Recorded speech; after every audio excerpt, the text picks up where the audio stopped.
Mga boss, magandang araw po ulit sa inyong lahat. Welcome back to my channel. At sa araw na ito, ituturo ko sa inyo kung paano ayusin yung ating radiator fan. So anong kailangan natin ayusin sa radiator fan natin? So ang kotse na to guys, yung fan niya nakarekta na. So kapag sinabing nakarekta, once na i-turn on yung ignition switch, kahit hindi pa umaandar yung makina, gumagana na agad yung radiator fan. So maling practices yun na dapat nating baguhin. Kasi every time na gumagana ang ating radiator fan, nakaka-apekto yun sa ating alternator. So kapag bumigat ang ikot ng alternator, of course mabibigat din yung ikot ng ating makina. Mas mahihirapan siya, so another load yun para sa ating makina. Kaya ang ginagawa ng mga car manufacturers, ang mga radiator fans natin is thermo switch operated. So kapag na-reach na ng thermo switch yung tamang temperature ng tubig, either sa engine block or nasa radiator, tsaka lang gagana dapat yung radiator fan. And then kapag lumamig na ulit yung water, mamamatay ulit yung radiator fan. So dapat ganun ang cycle ng ating radiator fan. Pero maraming electricians or car owners ang nagrerekta ng fan nila. So yung mga gusto na ibalik sa stock settings sa inyong radiator fan, so ituturo ko sa inyo kung paano gagawin yon. Pero ipapakita ko muna sa inyo na itong sasakyan na to is nakarekta yung kanyang fan.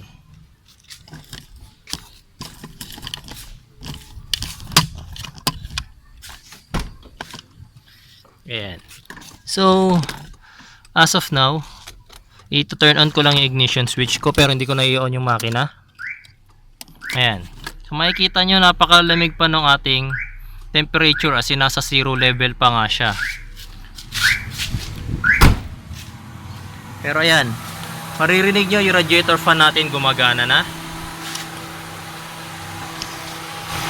Ayan, so makikita nyo umiikot na yung ating radiator fan kahit napakalamig pa ng ating makina. So yan yung maling practice na ginagawa ng iba. So yan yung susolusyonan natin ngayong araw na ito. Ituturo ko sa inyo kung paano ibalik sa dating settings ang inyong mga radiator fan. So first thing na kailangan nating hanapin is yung socket nitong radiator fan natin. Ito yung ating radiator fan, then ito yung kanyang socket. So sa itsura ng kanyang wires, mukhang modified na talaga siya. Ayan, so minodify na yung wiring niya. Kasi ang radiator fan natin guys, ang original connection niya is dalawang trigger ng ating radiator fan. Unang-una yung thermo switch. So kapag mainit na yung tubig sa ating radiator or sa ating engine block, dun lang aandar yung ating radiator fan rather. Tapos next trigger niya is yung kapag nag-aircon tayo, kasabay siya ng condenser fan. So kapag hindi sumabay ang radiator fan sa ating condenser fan, may tendency na kapag nag-aircon kayo is mag-overheat ang inyong makina. So dapat once na mag-aircon kayo, gumana yung compressor, gumana yung condenser fan, dapat ang radiator fan gumagana rin. So ihiwalay ko na ng tutorial yung tungkol dun sa pagka-trigger nitong radiator fan kapag ka nag-aircon. So dito muna, ibabalik muna natin sa stock settings itong radiator fan na to. Thermo switch operated muna siya. So kung mapapansin nyo, sa mga Mitsubishi nga pala guys, ang thermo switch ng Mitsubishi is nakakabit sa radiator, sa lower part ng radiator.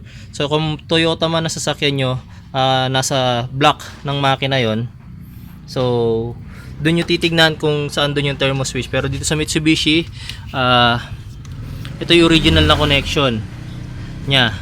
Ang ginawa ng electrician, ayan, so para mairekta, tinanggal niya yung connection ng radiator fan doon sa ating thermo switch. Tapos ang ginawa niya, pinagdikit niya yung dalawang terminal. Ayan. Magkadikit na yung dalawang terminal na yan.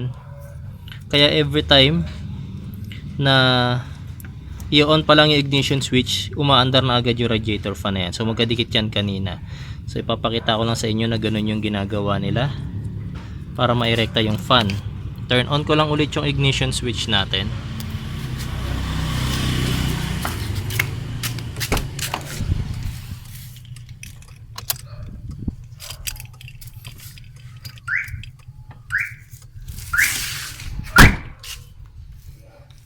Ayan.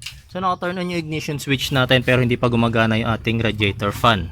So once na pagdikitin ko tong dalawang terminals na to, since body ground yan, under na yung ating radiator fan.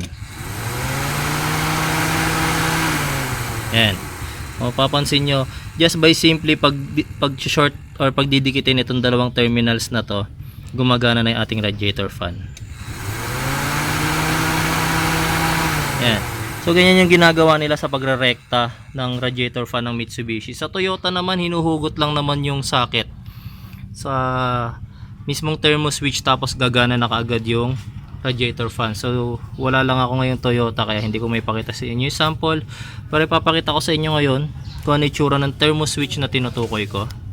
Yan guys, so nandito na ako ngayon sa ilalim ng sasakyan. And ito yung lower part ng radiator natin. Kung makikita nyo to, ito yung kanyang thermo switch. So basag na siya.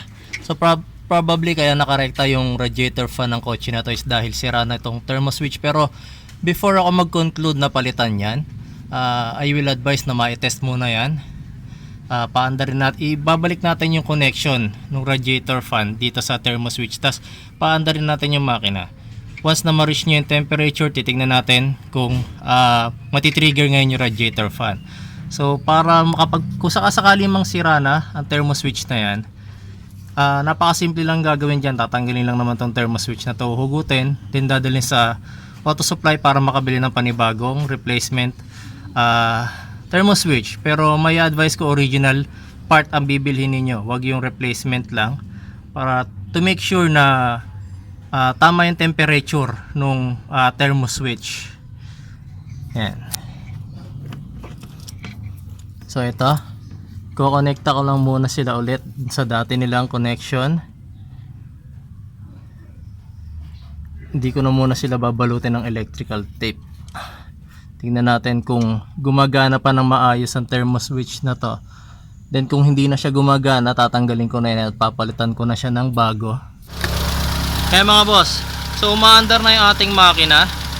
Tapos yung ating radiator fan hindi pa yan gumagana. Ayan. Kung mapapansin nyo, nakastop pa yung blade ng radiator fan natin kasi malamig pa yung ating makina. So hihintayin lang natin uminit yung makina para malaman natin kung gumagana pa yung thermo switch natin. Dapat matitrigger yung fan na yan. And then kapag gumana siya after ilang seconds or ilang minutes na mapalamig niya ulit yung tubig doon sa ating radiator, dapat mamamatay ulit siya ng kusa. So hintay lang tayo ng ilang minutes.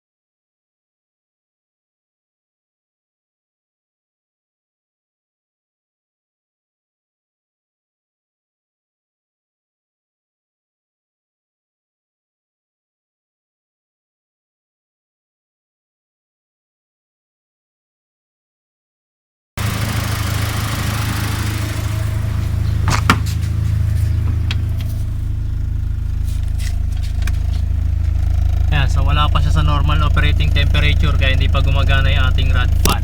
So hintayin pa natin mga ilang minutes pa.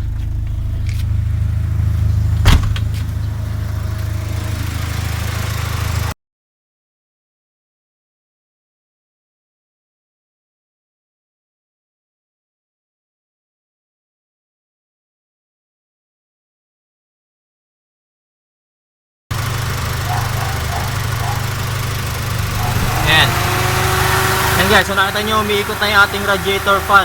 Na-trigger na siya dahil na-reach na nung thermo switch yung temperature na kailangan para i-trigger yung ating radiator fan.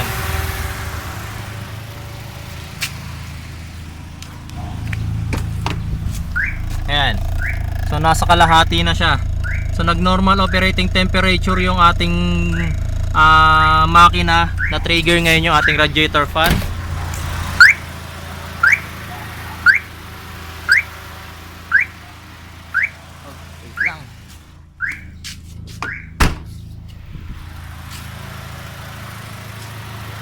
So hihintayin naman natin ngayon guys yung mamatay ulit yung radiator fan para malaman natin kung kapag malamig na yung tubig ngayon sa ating radiator, dapat mamamatay na rin yung radiator fan na yan.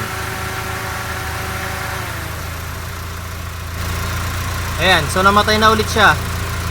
So ibig sabihin gumagana yung ating thermo switch. So hindi ko alam yung reason kung bakit dinisable ng previous owner o ng dating electrician yung thermo switch ng radiator fan na to, pero as of now nakita ko na na-trigger naman siya once na mag-normalize yung temperature ng makina. Then after mapalamig ulit yung tubig ng radiator, namatay ulit siya. So hihintayin ko pa ulit for another set kung ganun ulit yung mangyayari. For ilang seconds na lang siguro ulit. Tignan ko lang kung matitrigger ulit yung radiator fan. So kapag hindi, ibig sabihin naglolo ko na yung thermo switch. May times na gumagana siya, may times na hindi.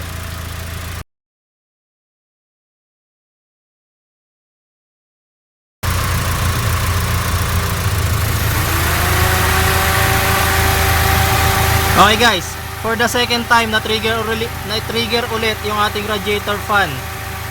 So this indicates na working fine yung ating thermo switch.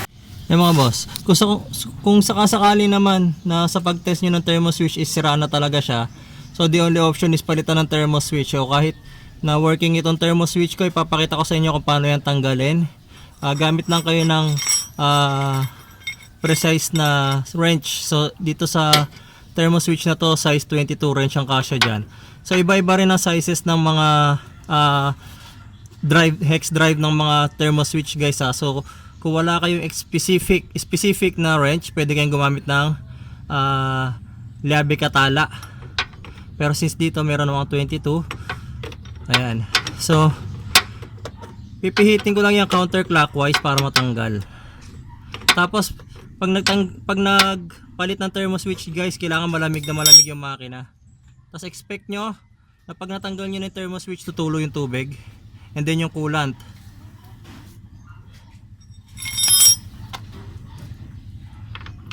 Ayan.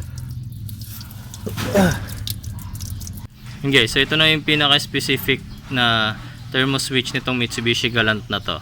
So since working naman ito pa rin yung kakabit ko. So pinakita ko lang sa inyo kung paano siya tanggalin.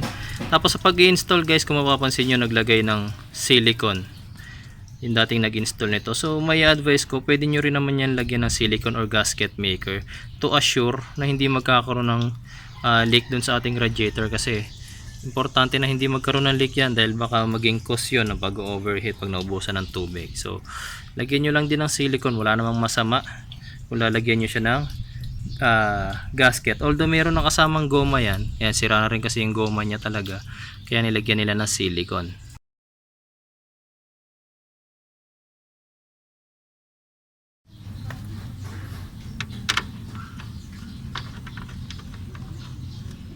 So pag i-install guys, clockwise naman sa pagkakabit. Tapos make sure lang na mahigpitan siya ng maayos para hindi mag-leak.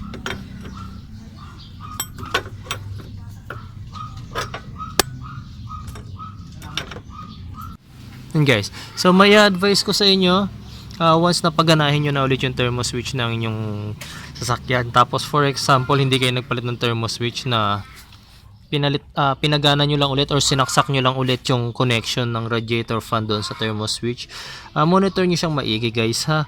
Huwag kayo makampante kaagad na baka nagmamalfunction lang yung thermo switch.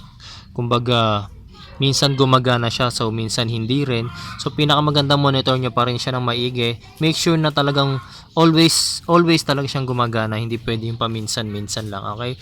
So kapag napansin nyo na may times na nagloloko yung thermo switch, palitan nyo na siya agad. Huwag nyo na patagalin kasi kapag nag-overheat yung makina nyo, mas marami ang magiging damage niyan sa inyong sasakyan.